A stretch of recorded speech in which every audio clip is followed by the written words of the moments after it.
Selamat pagi, kita bersama lagi dalam Ruang Bicara yang dibawakan kepada anda tentunya di Bernama TV. Dan hari ini juga kita memilih satu topik yang cukup relevan sebenarnya dengan perkembangan semasa, dan kita ada tetamu yang cukup istimewa yang sudah pun bersiap sedia bersama saya di studio Ruang Bicara ini. Baik, topik yang kita pilih di Ruang Bicara hari ini ialah fasih digital, dan ini bagi saya merupakan satu topik yang cukup sesuai sebenarnya, kerana kalau kita melihat evolusi teknologi maklumat dan komunikasi ataupun ICT masa kini, ianya berkembang dengan begitu pesat sekali, dan ramai dalam kalangan rakyat Malaysia sebenarnya bergantung kepada kemudahan ICT itu sendiri untuk melaksanakan kerja-kerja harian, sama ada di rumah pejabat ataupun di mana-mana saja. Baiklah, tetamu yang sudah pun berada bersama dengan saya untuk bercakap tentang isu ini, kita ingin mengucapkan setinggi-tinggi terima kasih dan selamat datang semula kepada Yang Berhormat Datuk Zahidi Zainul Abidin, iaitu Timbalan Menteri Komunikasi dan Multimedia Malaysia. Jadi Datuk, apa khabar? Baik, alhamdulillah, terima kasih. Lama kita tak bersama tu ya. Datuk sihat ya? Sihat, syukur. Alhamdulillah.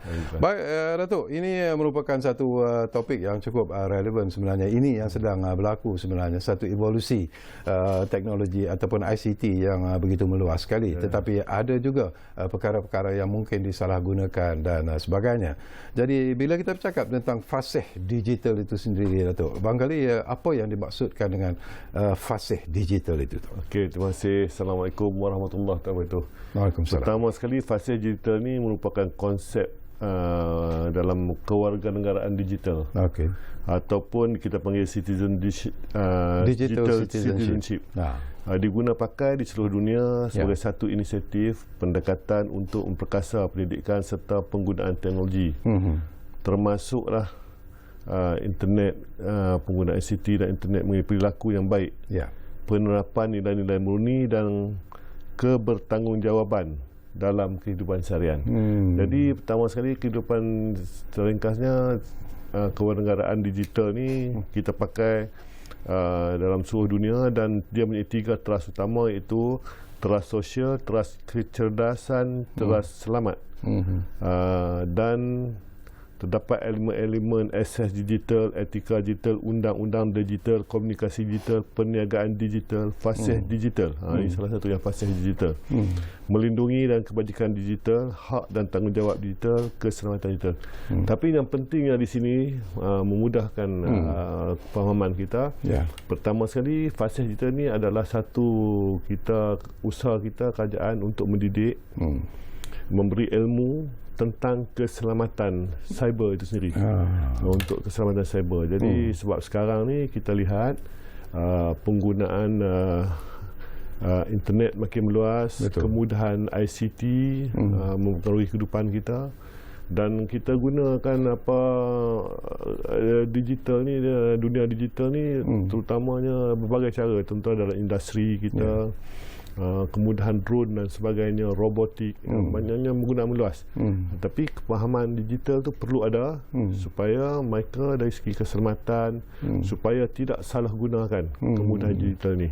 Jadi inilah usaha kita mendidik dan memberi ilmu tentang keselamatan digital. Dan ini bersesuaian sekali jugalah dengan apa yang disarankan oleh Yang Berhormat Perdana Menteri, di mana negara kita akan berubah kepada dunia digital untuk selari dan selaras dengan kehendak dan juga perkembangan semasa di peringkat antarabangsa. Tetapi dari segi penyalahgunaan kemudahan-kemudahan yang sedia ada ini, bila kita bercakap tentang fasih digital ini, apa yang selalu pandangan Datuk sendirilah yang selalu berlaku tu, penyalahgunaan ini? Dari aspek mana? Tambahan ni, penyalahgunaan digital ni dari sisi keselamatan ni, ini yang pertamanya, kita pembuli cyber ni. Pembuli cyber, penggodam, scammer,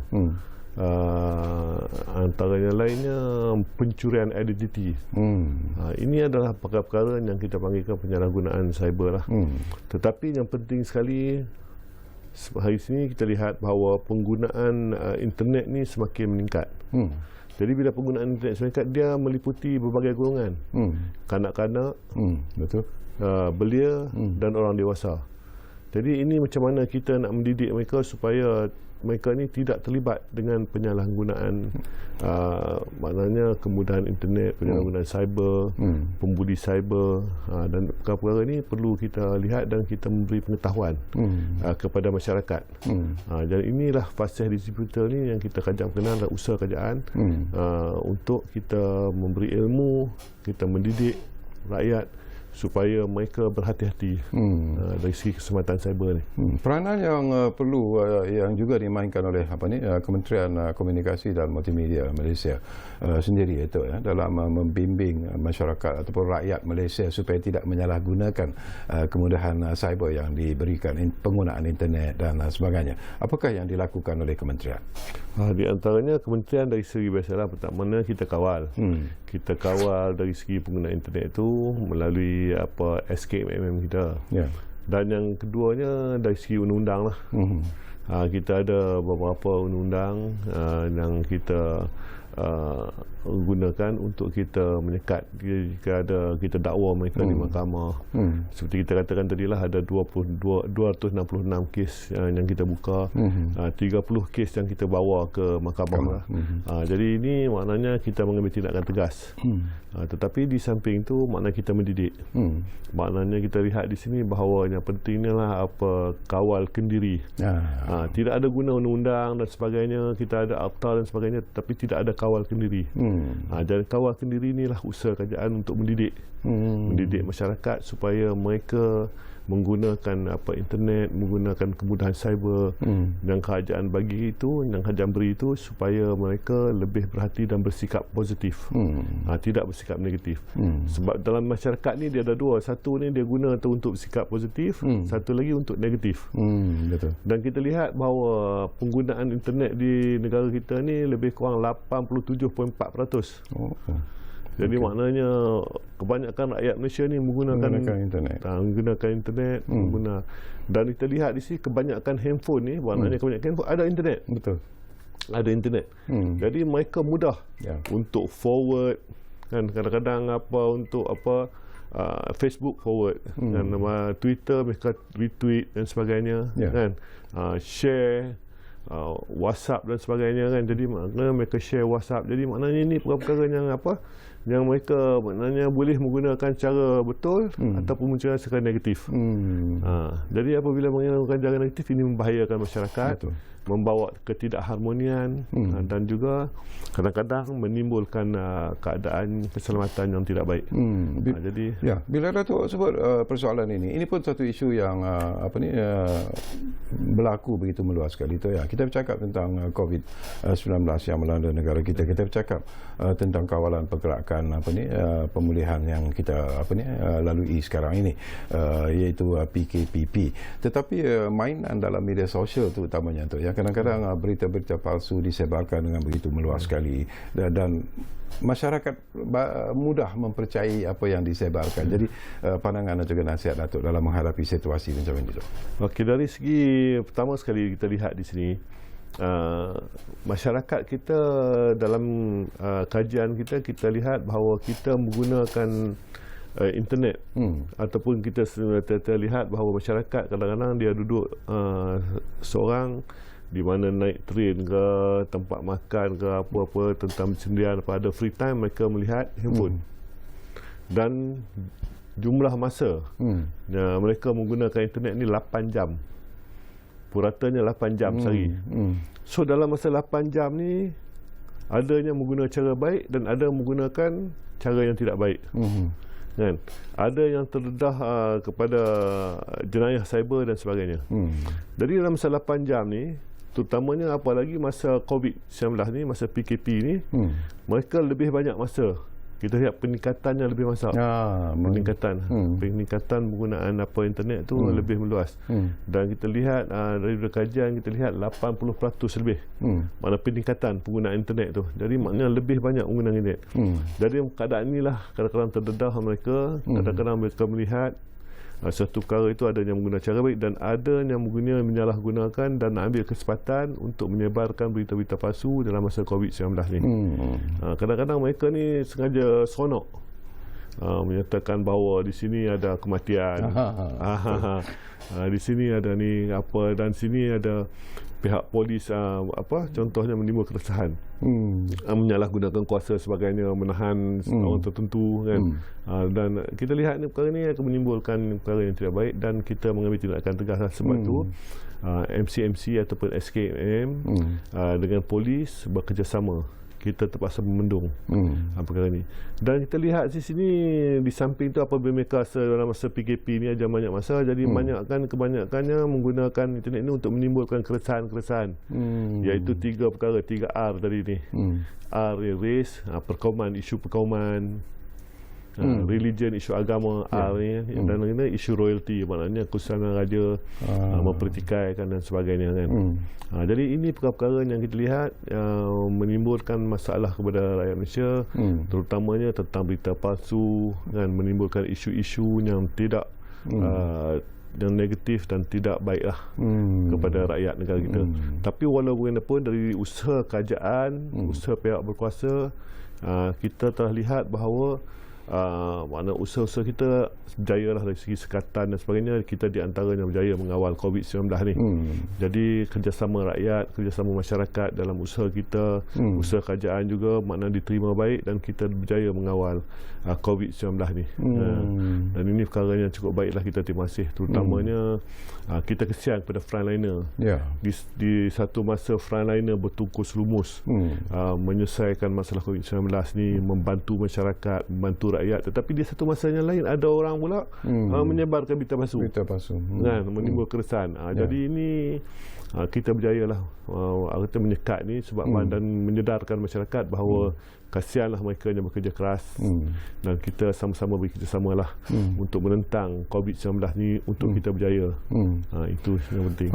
Ada juga pandangan dan juga pendapat yang dimainkan di luar sana melalui media sosial juga, terutamanya tu mengatakan bahawa kadang-kadang mereka melihat ataupun menilai, ini persepsi, lebih kepada persepsi tu yang mengatakan bahawa SKMM juga kadang-kadang gagal untuk memainkan peranan yang sewajarnya. SKMM kadang-kadang lambat untuk mengambil tindakan untuk menyekat berita-berita palsu dan sebagainya. Sebagaimana betul ataupun tidaknya persepsi seperti ini tu? Masyarakat perlu sedar bahawa kita dalam keadaan sekarang ni, dunia internet ni juga orang kata borders world ni, maknanya macam-macam yang masuk ke negara kita dari segi luar, pengaruh luar dan sebagainya. Jadi dari segi budaya masyarakat pun, orang kata digital interaktif, dari segi digital ni maknanya benda-benda yang mempengaruhi budaya kehidupan. Jadi maknanya dalam kadang-kadang tu benda-benda yang luar masuk ni sukar juga untuk SKM untuk mengawal. Contohnya apabila terdapat satu isu tentang fitnah dan sebagainya. Jadi untuk kawal tu satu-satu tu maknanya kita suka. Jadi kita isi usahanya dibuat dengan cukup baik, dengan ada war room. Kita ada war room dan sebagainya kan. Kita kaji, kita saring dan sebagainya. Tetapi kadang-kadang tu banyak. Terlalu banyak, ribuan macam isu yang kita terpaksa saring satu demi satu. Tapi usaha-usaha ni kita usaha dan kita lihat setakat ini bagi kita cukup berjaya lah. Walaupun ada masyarakat kata tak berjaya untuk nak 100% tu mungkin sukar lah. Sukar. Tetapi dari segi usaha MCMC ataupun SKM ni cukup berjaya. Tetapi untuk menyekat keadaan ni maknanya dari segi scammer dan sebagainya mungkin berleluasa berlaku. Isu-isu yang tertentu, contohnya sekarang ni kalau kita kelayan, kadang-kadang kita lalai masuk scammer. Jadi maknanya kita bantu lagi, SKM bantu lagi untuk mendapatkan balik kita punya Instagram dan sebagainya. Banyak perkara yang kita buat dan kita berjaya. Tetapi maknanya kita dari segi kaki tangan, dari segi mungkin perbelanjaannya besar untuk kita buat firewall dan sebagainya agak sukar. Jadi ini mengambil masa sedikit lah. Tapi apa yang kita buat sekarang ini cukup berjaya lah dalam bantu masyarakat kan. Saya suka bila Datuk sebut tadi tentang self-regulation ataupun kawalan kendiri. Ini juga sentiasa diberi penekanan yang cukup serius tu. Jadi bagi menyedarkan rakyat Malaysia sendiri supaya mereka sedar bahawa sebenarnya mereka lah yang memainkan peranan sebenarnya untuk mengawal sendiri apa yang berada dalam bagaimana penggunaan evolusi teknologi maklumat itu dan komunikasi itu ataupun ICT itu supaya benar-benar mengikut landasan yang sewajarnya tu. Mungkin apa yang perlu disedari oleh rakyat sekarang ini bila kita cakap tentang self regulation ini tu. Terima kasih lah. Pertama sekali kita cakap tentang self regulation ini, kajian yang kita buat lah. Kajian yang kita buat dari segi kajian tempatan dan global menunjukkan trend bahaya terhadap karakter pengguna internet ni kebanyakannya bersikap pertama sekali cuai, itu negligent, cuai. Yang keduanya mengabaikan, ignorant. Yang ketiganya naif. Dan yang keempatnya tidak peduli, don't care. Jadi ini adalah sikap yang kita lihat daripada segi pengguna internet ni. Jadi kalau tidak ada kawal kenduri untuk mengatasi benda-benda ni, maknanya cuai, negligent ni mereka lebih orang terpeka. Jadi maknanya kena kawal, maknanya kena sikap mereka kena ubah. Mengabaikan, ignorant, kan, lebih peduli. Kan. Lepas tu naif, maknanya naif. Lepas tu mereka lebih bersikap lebih proaktif, kan, dan juga tidak peduli, maknanya don't care, lebih care lah. Jadi maknanya sikap-sikap ni perlu kita didik, dan beri kesedaran. Jadi kadang-kadang tu maknanya apabila kadang-kadang kita dapat tengah tension ke tengah apa tiba-tiba masuk kan, minta ID dan sebagainya, ada scammer masuk. Jadi kita pun bagi ingat ke kawan kita. Maka kita identiti kita dicuri kan, dan sebagainya kan, ada scammer masuk. Jadi ini benda-benda yang kita perlu peduli. Kita perlu lihat, kita perlu orang kata jangan cuai. Jadi inilah kena kawal kenduri. Dan begitu juga apabila kita menggunakan internet dalam masa 8 jam tu, maknanya kita kena lihat, kena ada pengetahuan sikit, kena ada sikap positif, bahawa benda-benda yang tidak baik jangan share. Betul. Jangan tweet, jangan forward dan sebagainya kan. Jadi ini benda-benda yang kawal kenduri ni perlu ada. Sebab 8 jam. 8 jam ni masa kita guna dan kita perlu kawal kenduri lah. Jadi barulah kita tentang kita ada etika dan pembentuk siasat agar pengguna internet ni dapat mengawal kan, untuk mereka mewujudkan satu maknanya masyarakat yang kondusif dari segi internet yang lebih peka dan lebih selamat untuk kita bersama. Okey, kita akan berehat dulu buat seketika dan kembali nanti. Banyak lagi persoalan-persoalan yang ingin saya kongsikan bersama dengan tetamu kita yang berhormat Datuk Zahidi Zainul Abidin, iaitu Timbalan Menteri Komunikasi dan Multimedia Malaysia. Dan tentunya anda jangan kembali semula sebentar saja lagi bersama kami, Ruang Bicara yang kami bawakan kepada anda di Bernama TV. Kita jumpa lagi selepas ini.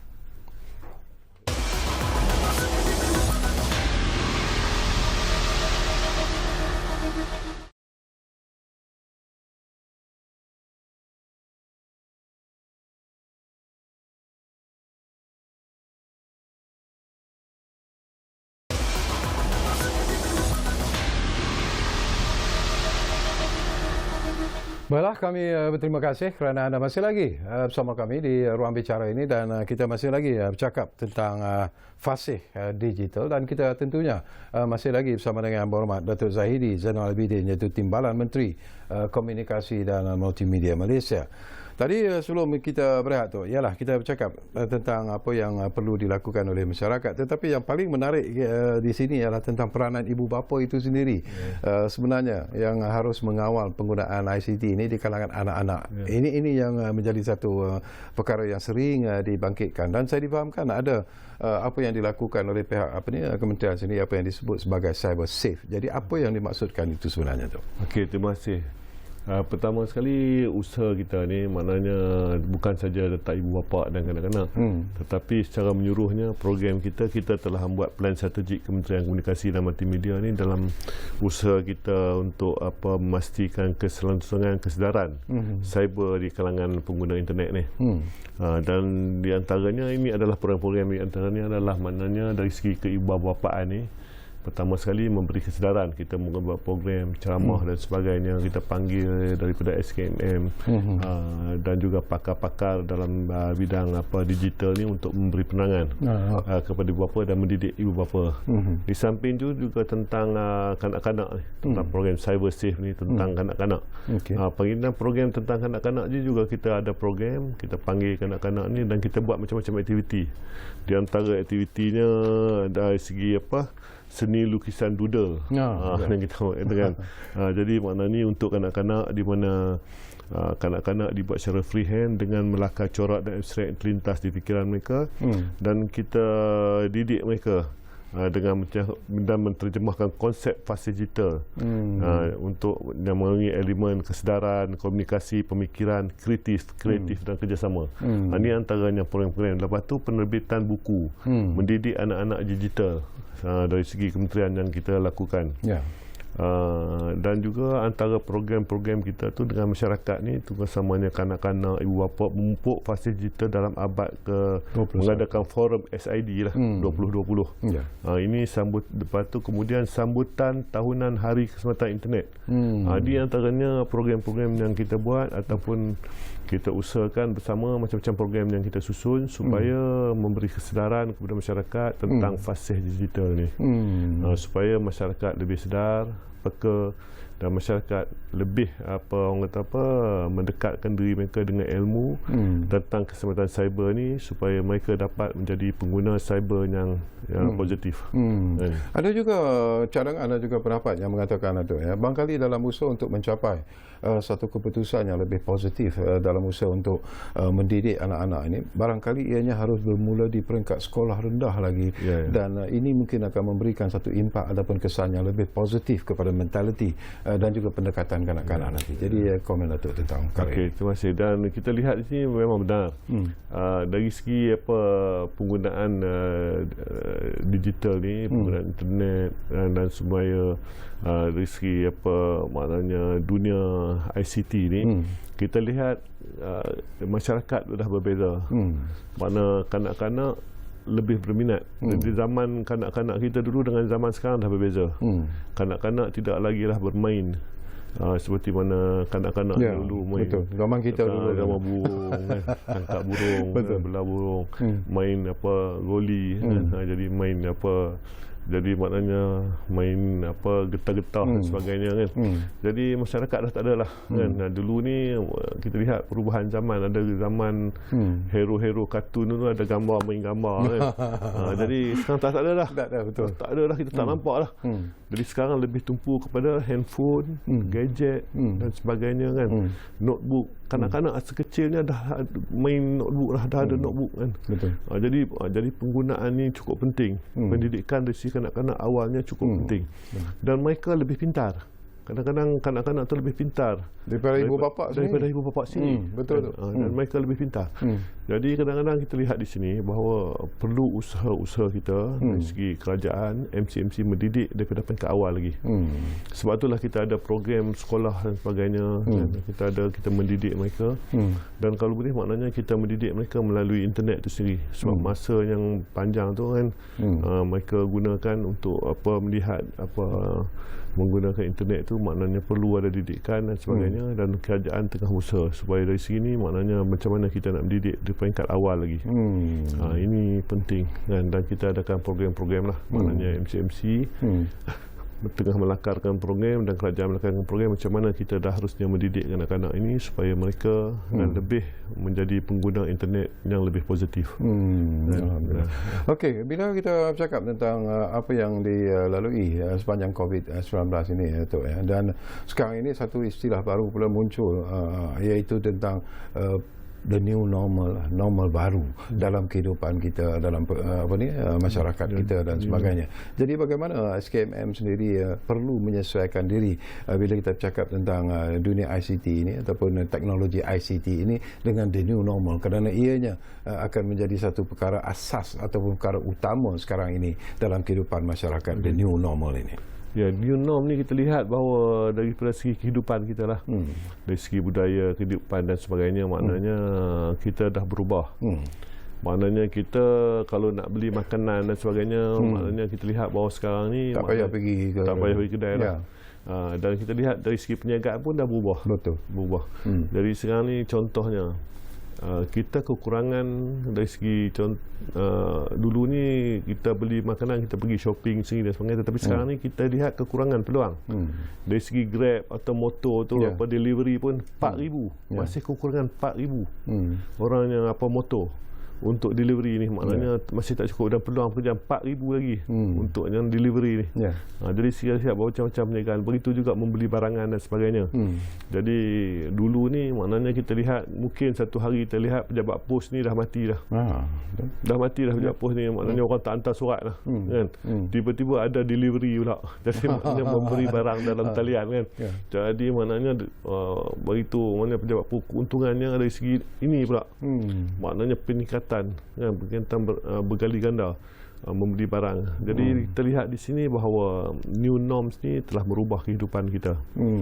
Tetapi kehidupan kita ni, new norm ni juga kita lihat bahawa kebanyakannya mereka dah tak beli surat khabar, jadi kebanyakan duduk situ, dan ini juga boleh mengundangkan masalah-masalah yang kita lihat bahawa dari segi budaya kehidupannya yang berubah ni, takut dari segi maknanya begitu juga fitnah dan sebagainya pun boleh berlaku dalam keadaan internet kalau kita tidak ni. Jadi maknanya ada mereka yang menggunakan pemikiran mereka sebagainya, mereka cipta memfitnah, terutama dari segi politik, dari segi kehidupan, dari segi agama dan sebagainya, kan. Kita lihat perkara ni cukup memudaratkanlah. Bahawa kita tengok baru-baru ni pun ada isu di Facebook dan sebagainya tentang murtad dan sebagainya. Ada mereka yang murtad ni telah mewawarkan tentang mempersendakan agama, bukan daripada dari agama lain, tapi dari agama Islam sendiri.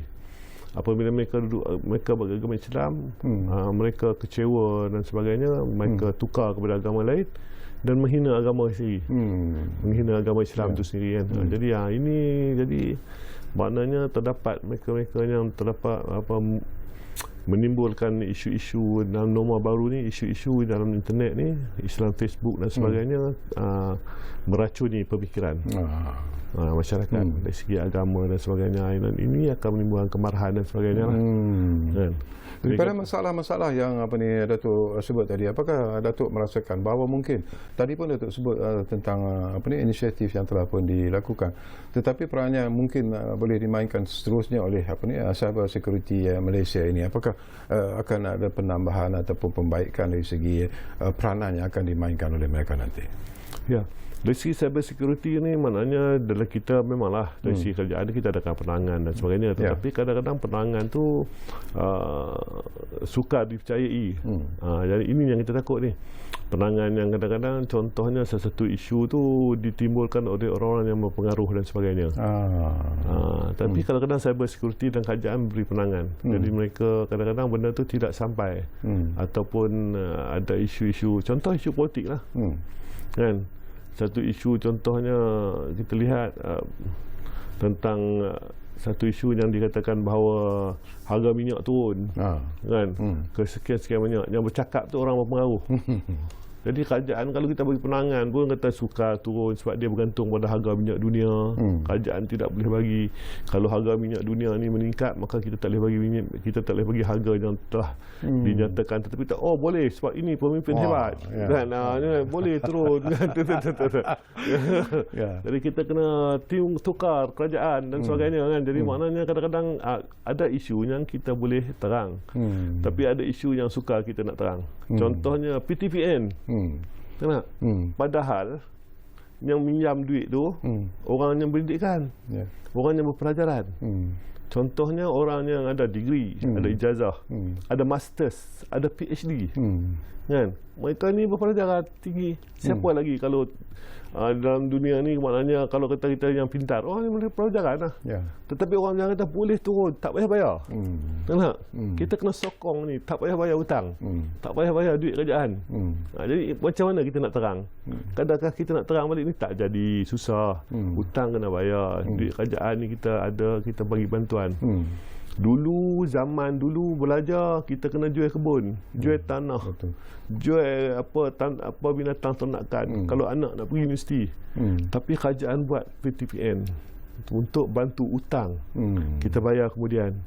Jadi tak payahlah ayah ibu bapa bergolak bergadai untuk anak pergi universiti kan. Kita buat, kita dah bantu dah tu. Tapi kadang-kadang budak baru ni dia tak sedar zaman susah dulu.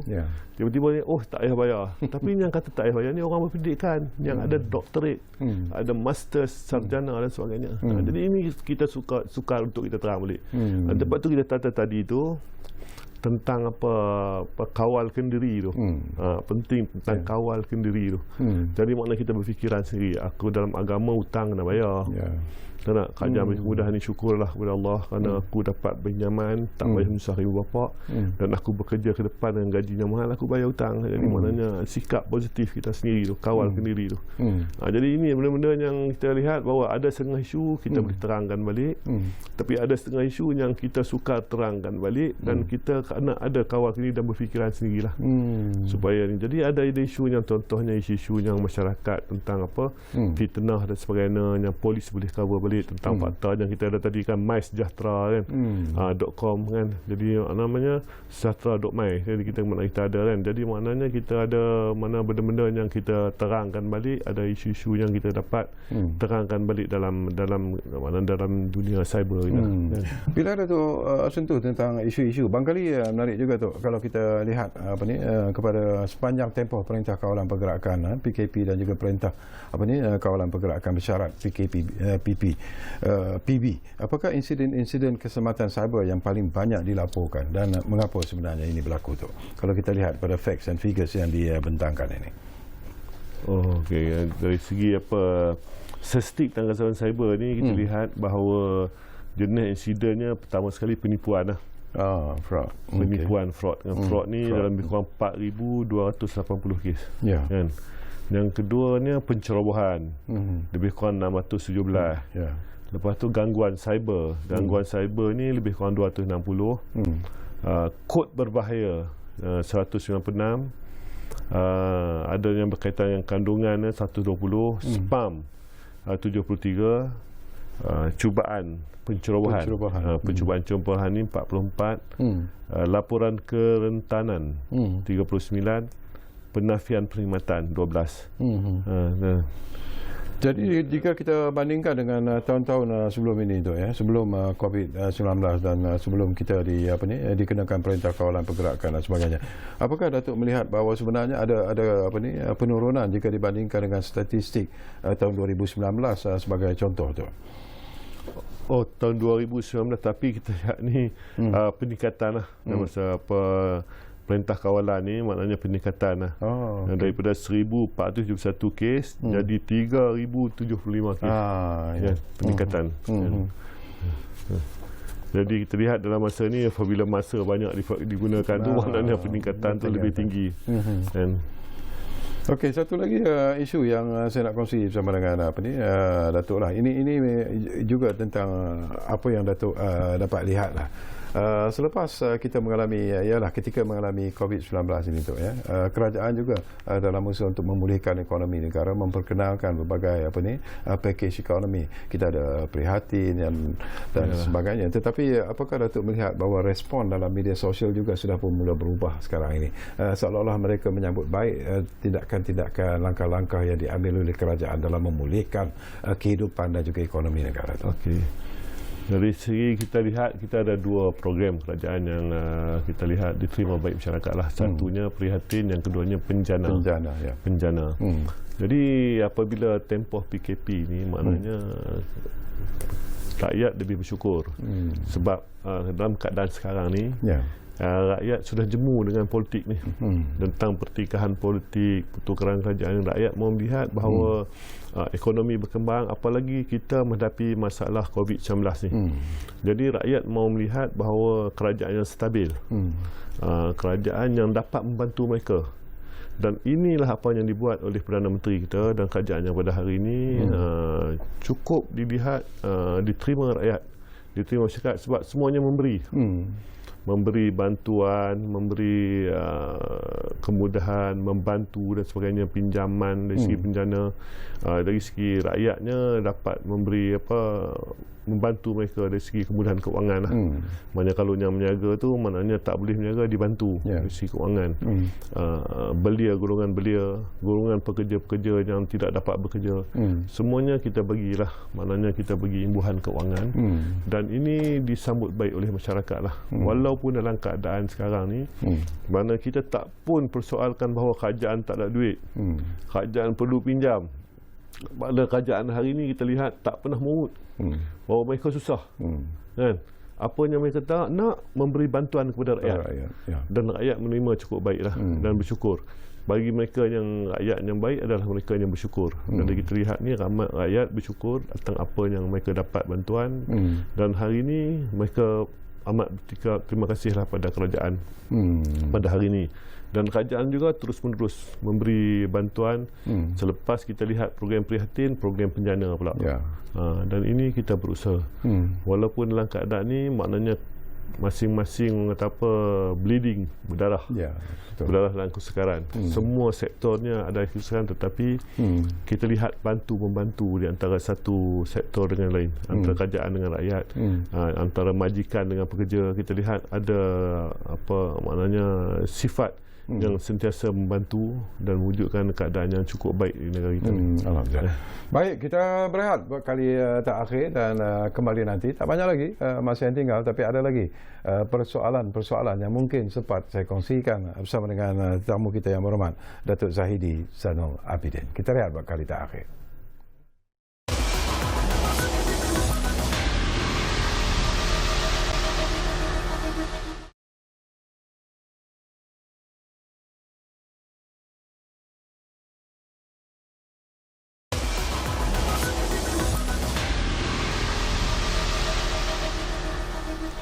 Baiklah, kita kembali semula ke ruang bicara ini. Terima kasih banyak-banyak kepada anda semua, dan kita hampir-hampir di penghujung ruang bicara sebenarnya. Tak banyak lagi masa yang tinggal. Di penghujung ni barangkali Datuk lah, kita nak ingatkan semula lah kepada rakyat Malaysia bahawa sebenarnya ada akta-akta yang berkaitan dengan salah laku penggunaan internet dan juga teknologi. Jadi mungkin Datuk boleh ingatkan rakyat Malaysia bahawa mereka tidak sebebas-bebasnya lah untuk melakukan apa saja dengan menggunakan internet dan juga teknologi ini, Tok. Okey. Pertama sekali kita lihat masyarakat hari ini maknanya sering mempertikaikan hak kebebasan suara. Dan sekarang ni hak kebebasan internet lah, maknanya boleh tulis apa saja, apa semua, mungkin ni hak mereka dan sebagainya. Tapi kita kena ingat, ada hak juga untuk mereka yang nak keselamatan, keamanan dan sebagainya, nak kesejahteraan. Jadi hak-hak ni perlu kita lihat, tenang kita kawal. Jadi sebab itulah kita wujudkan akta-akta supaya ada peraturan. Bukan kita bebas sebagainya. Mungkin bagi kita lihat benda ni perlu saya nyatakan, perlu saya ceritakan, tetapi benda tu bagi setengah orang benda tu tidak perlu. Tidak perlu kerana ia akan menimbulkan masalah negatif, menimbulkan masalah ketidakselesaan, masalah keharmonian dan sebagainya. Jadi kita wujudkan akta-akta, di mana akta yang terlibatnya pertama sekali Akta Jenayah Komputer 1977. Akta 2B, Akta Komunikasi dan Multimedia Malaysia 1998. Akta Hasutan. Akta Tanda Tangan Digital 1997. Akta Tele Perubatan. Dan akhir sekali Akta Cekera Optik. Ini semua akta-akta yang kita wujudkan supaya kita kawal penggunaan cyber ni, kita kawal dari segi pengembangan ICT ni, mana ada kawalan-kawalan untuk supaya kita dapat mengguna dengan baik, dengan positif untuk mewujudkan satu masyarakat yang tidak salah gunakan kemudahan cyber yang kita berikan. Salah guna, ini pun menarik. Tadi pun sebenarnya di penghujung ni, bila Datuk sebut tadi sebelum kita berehat, rakyat sebenarnya sudah pun jemu dengan politik tu, tetapi isu-isu politik masih lagi dimainkan dengan berleluasa lah, terutamanya dalam media sosial dan internet dan sebagainya. Ialah macam berita-berita palsu terus disebarkan dalam busa untuk mendapat sokongan rakyat lah. Jadi pesanan dan juga harapan Datuk pada golongan yang masih lagi menggunakan internet dan sebagainya ini dalam usaha untuk mempromosikan parti, mempromosikan personality dan sebagainya, itu harus apa yang harus mereka lihat. Okey, terima kasih. Pertama sekali kita lihat rakyat hari ini sedar bahawa walaupun ada setengah pihak yang tidak puas hati, contohnya ada isu kerajaan tebuk atap lah, kerajaan pintu belakang dan sebagainya, macam-macam isu dimainkan. Tetapi kerajaan hari ini nampak sedar bahawa mereka yang memerintah ini kecewa. Kecewa kerana apa? Kerajaan yang lepas, kerajaan PH ni, mereka ni mendusta. Maknanya kerajaan yang menipu lah, menipu rakyat untuk dapatkan undi. Jadi apabila mereka menipu rakyat, rakyat ni tidak mudah ditipu. Kita tipu sekali okey. Kita tipu, kita dapat kuasa, tapi rakyat maknanya kan. Jadi kita sebut kerajaan PH ni dengan istilah kerajaan PH Al-Kazab. Al-Kazab. Saya pertama kali dengar ni tu. Kerajaan Al-Kazab. Al-Kazab ni maknanya berdusta lah. Kan, dalam zaman Nabi tu ada kan, ada yang sebut Muslimah Al-Kazab, jadi Al-Kazab kan. Jadi maknanya ada individu-individu Al-Kazab dalam kerajaan tu tersebut dulu yang sentiasa tak puas hati. Apabila mereka menipu rakyat, bila maknanya rakyat sedar mereka ditipu, rakyat tukar kerajaan. Kan? Walaupun hari ini kerajaan yang ada juga kerajaan yang sama, Perdana Menterinya parti yang sama. Parti itu PH juga. Tidak ada istilah tebuk atap, kerajaan sama juga. Cuma ada yang setengah penipu tu ditolak oleh rakyat. Kan? Dan apabila kita wujudkan kerajaan baru ni, kerajaan yang disahkan oleh Yang di-Pertuan Agong, bahawa Yang di-Pertuan Agong dan juga rakyat nak satu kerajaan yang stabil dan tidak menipu mereka. Dan apabila mereka melihat pada hari ini, apabila kerajaan yang baru diwujudkan, kerajaan yang tidak menipu dan stabil. Maknanya walaupun undi dan sebagainya untuk menimbulkan keresahan dan sebagainya ada tersebut, tetapi bagi rakyatnya mereka rasa selesa sekarang ni. Dan ni yang kita nak. Yang kita nak. Jadi maknanya sekarang ni kerajaan yang diterima rakyat. Bukanlah pintu belakang tu, tapi kerajaan yang ditolak penipuan. Al-Kazab ni ditolak, kemudian diwujudkan satu kerajaan yang lebih diterima rakyat.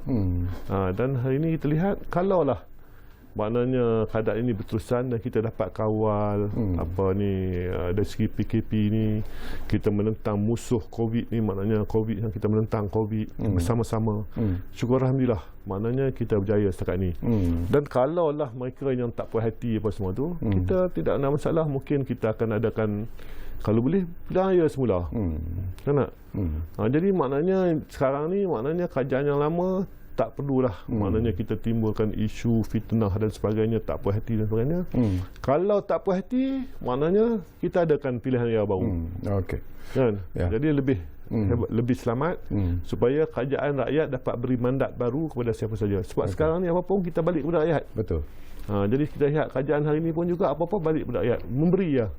Dari segi keuangan, prihatin, bantuan, kita nak kalau boleh mewujudkan satu kerajaan yang rakyat merasa terima kasih. Inilah kerajaan yang kami pilih dan membantu kami. Di penghujung ni barangkali penting jugalah Datuk ya. Kita ada rukun negara sebenarnya dan kita akan menyambut 50 tahun kewujudan rukun negara. Dan alangkah baiknya kalau rakyat Malaysia semula menghayati intipati rukun negara itu, terutamanya dalam bila kita bercakap tentang digital economy, kita bercakap tentang dunia digital sekarang ini, dan kita bercakap tentang self regulation ataupun kawalan kendiri ini. Kalau kita ikuti apa yang ada dalam rukun negara itu, kita mungkin tidak akan melakukan sesuatu yang tak seharusnya kita lakukan. Jadi nasihat. Terima kasih. Pertama sekali apabila kita sebut hari ini 15 tahun rukun negara kita sambut, syukur Alhamdulillah lah. Dan ini ada berkaitan dengan apa yang kita sebut tadi lah, fasih digital, kawal kendiri, tentang penggunaan cyber ni, contohnya keselamatan dan kesusilaan dan sebagainya. Maknanya jadi semangat rukun negara itu perlu ada dalam penggunaan internet dan sebagainya, dalam penggunaan dalam dunia cyber hari ini. Maknanya kalau kata kita boleh terapkan semangat rukun negara itu, syukur Alhamdulillah lah. Maknanya kita lihat bahawa ianya baik untuk negara kita dan baik untuk dunia digital kita, orang baru, dan baik juga untuk norm baru dalam kehidupan kita ini. Betul. Dan mungkin Datuk juga ingin menyampaikan sesuatu lah kepada golongan apa yang kita sebut sebagai frontliners. Semasa berlakunya COVID-19 ini, mereka sebenarnya telah pun memainkan peranan yang cukup terkesan sebenarnya dalam jiwa rakyat, dalam usaha untuk membantu negara kita sendiri menghadapi penularan wabak COVID-19 ini. Silakan Tok. Terima kasih. Jadi kesempatan ni ada dua perkara yang saya nak sebut di sini. bagi pihak kerajaan lah. Pertama sekali kita mengucapkan segi tahniah dan terima kasih terutamanya kepada frontliner kita yang berkorban. Saya lihat waktu kita menghadapi kemuncak COVID-19 tu, frontliner kita ni berkorban cukup hebat lah. Di mana contohnya di peringkat kesihatan, Kementerian Kesihatan, ada yang tak balik rumah. Kadang-kadang pengorbanan juga kepada suami-suami mereka dan isteri mereka kerana ada frontliner yang tak balik rumah, kepada anak-anak mereka yang tak balik rumah, lihat anak-anak dan sebagainya kerana berkorban masa dan sebagainya, tidur dekat hospital dan sebagainya. Itu kan. Begitu juga bagi pihak polis dan tentera yang bomba, badan-badan uniform lain, dan juga bagi pihak media, contohnya media bernama RTM dan sebagainya. Saya ucap terima kasih banyak. Hanya Allah saja yang membalaslah. Maknanya jasa kita ni, walaupun kita tahu kadang-kadang manusia tak ingat, tetapi kita lihat bahawa pengorbanan kita ini untuk negara. Untuk negara, untuk masyarakat dan untuk rakyat dan untuk kerajaan kita pada hari ini. Di samping itu juga masa ni saya ambil sikitlah, maknanya dari segi penggunaan cyber dan sebagainya. Saya kata tadi 8 jam sehari. Cubalah maknanya kita lihat bahawa kita bagi ruang masa sikitlah. Jangan kita bangun pagi tengok handphone. Bangun pagi nak makan pagi tengok handphone. Kadang-kadang kita tidak ada interaction ataupun interaksi bersama keluarga kita. Kadang seorang anak tu tak pernah bercakap dengan ayah pun. Kan sehari dua tak pernah bercakap dengan ayahnya ataupun ibunya kerana tengok internet dia. Kadang-kadang ibu suruh buat kerja, tolonglah ibu bapa sikit apa semua, tak mana-mana nanti maknanya tengah tengok. Jadi maknanya kita lihat bahawa di sini kadang-kadang hubungan keluarga tu renggang sikit. Sekolah ditutup lagi masalah. Anak-anak. Betul. Jadi sekolah itu lagi masalah kan. Jadi kita lihat di sini bahawa maknanya janganlah setiap masa kita ada sikitlah interaction dengan keluarga dan sebagainya, jangan putuskan. Maknanya semangat keluargaan ni penting. Kasih sayang kita bersama keluarga, bersama saudara mara kita, abang, adik dan sebagainya. Jadi perlu kita kekalkan. Janganlah benda-benda perkembangan teknologi maklumat ni, perkembangan makna dalam dunia cyber ni, kita lupa nilai kekeluargaan dan semangat kasih sayang kita dan berkeluarga. Jadi ini penting. Jadi daripada sini semangat kasih sayang keluarga ni lah kita dapat semangat kasih sayang kepada masyarakat, semangat kasih sayang kepada negara. Jadi ini penting. Jangan kita abaikan. Takut dunia ni dunia bersendiri kan, dan sendiri duduk. Jadi kita tidak mahu dunia yang macam ni, kita wujudkan. Jadi kita wujudkan dunia yang ada jugalah, tak tinggal walaupun perkembangan ICT dan sebagainya, tetapi semangat kasih sayang, semangat keluargaan, semangat masyarakat, semangat kenegaraan tu perlu kita kekalkan. Jadi ini penting lah. Okey, sebelum kita berpisah, serengkas-ringkasnya lah. Ini hari ini 100 hari lebih kurang. Datuk mengambil tugas, menjalankan tugas sebagai Timbalan Menteri Komunikasi dan Multimedia Malaysia. Pengalaman Datuk sendiri yang apakah Datuk rasakan bahawa sesungguhnya ini merupakan satu cabaran yang cukup hebat sebenarnya kepada Datuk selaku Timbalan Menteri. Terima kasihlah. Maknanya apabila kita bersama kerajaan pada hari inilah, saya bersyukur dapat bersama kerajaan dan juga Perdana Menteri Tan Sri Muhyiddin dan kerajaan yang pada hari ini yang dapat berkhidmat untuk rakyat. Kita lihat lebih berkhidmat kepada rakyat dan bukan lebih isu dan sebagainya, bukan lebih memburukkan orang lain, bukan lebih kita kepada maknanya cerita orang lain salah kita betul, pegawai kerajaan salah, orang ini salah kita tak dapat buat. Sejak kerajaan tu saya bersyukur dapat kerajaan ini. Jadi apabila kita dapat sini, dapat peluang kita berkhidmat. Contoh apabila kita masuk kementerian ni, maknanya kementerian penangan, komunikasi, penangan. Jadi macam mana kita nak bagi rakyat ni semua dapat komunikasi. Jadi rakyat semua dapat komunikasi. Jadi macam contoh air dan api, rakyat dapat komunikasi macam mana air dan api sehingga ke masyarakat luar bandar. Jadi kita lihat di sini apabila kita sebut tadi internet dunia, perkembangan dunia baru dan ICT sebagainya, ada mereka yang tak dapat. Tak dapat komunikasi itu, tak dapat line. Maknanya langsung tidak ada internet di kawasan luar bandar. Kalau nak belajar, kalau maknanya kita kata belajar melalui talian, mereka tidak tahu ada line nak talian macam mana. Kan? Ini cabaran-cabaran yang kita kena hadapi. Macam mana masyarakat sampai luar bandar itu mendapat komunikasi. Itu cabaran yang pertama. Kan? Walaupun cabaran yang lain dalam kita nak wujudkan bahawa satu masyarakat yang cashless society, dunia pakai bayar, macam-macam lagi yang peringkat lebih tinggi, tetapi peringkat yang mula tu, ini cabarannya, yang mula, yang asas bawah tu. Semua rakyat kena mendapat komunikasi. Contoh kita lihat bahawa sini macam mana rakyat mendapat contoh kemudahan, contoh macam sekarang ni Netflix dan sebagainya, ada macam-macam dari segi kemudahan internet, tapi ramai yang tak dapat. Ini cabaran-cabaran yang saya kena hadapi dan saya terpaksa cari jalan supaya mempercepatkan bahawa liputan maknanya wifi dan sebagainya dapat sampai keluar bandar. Bila Datuk cakap tentang liputan ini, teringat saya satu isu ataupun satu visual yang dimainkan dengan begitu meluas sekali, ada yang diviralkan tentang pelajar kita di Sabah yang terpaksa panjat pokok untuk mendapatkan itulah cabaran. Jadi bagaimana kementerian melihat ini antara perkara yang perlu antaranya kita lihat di sini bahawa pertama sekali apabila kita nak sampai ke maknanya keluar bandar tu, ada setengah telco tu dia nampak tidak menguntungkan. Jadi usaha mereka, walaupun kita ada USP fund untuk kita tumpukan kawasan bandar, jadi ini kita kena perigatkan. Jadi antaranya lainnya mungkin satu hari ini makna kita terpaksa pakai satelit. Kita cuba cari kita cuba cari, tapi walaupun kosnya tinggi, macam mana kita nak kurangkan kos tersebut. Jadi kalau satelit ni maknanya semua dapat.